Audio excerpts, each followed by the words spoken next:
திருச்செந்தூரில் கடல் உள்வாங்கிய நிலையில் சுற்றுலா பயணிகள் ஆபத்தை உணராமல் கடலில் நீராடியும் பாசி படிந்த பாறைகள் மீது நின்று புகைப்படம் எடுத்தும் வருகின்றனர்.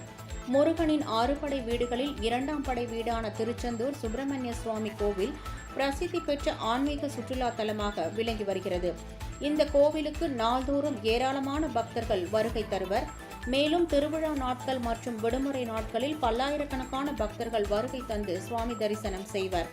இந்த நிலையில் கோவில் முன்புள்ள கடல் பகுதி 6 மாதங்களுக்கு முன்பு வரை அவ்வப்போது உள்வாங்கி காணப்பட்ட நிலையில் கடல் சீற்றமும் அதிகரித்து காணப்பட்டது.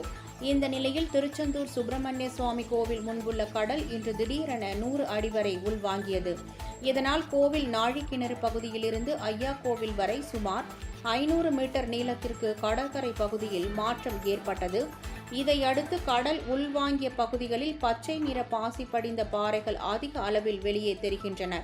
கோவிலுக்கு வருகை தந்த பக்தர்கள் ஆபத்தை உணராமல் நீராடியும் புகைப்படம் எடுத்தும் வருகின்றனர்.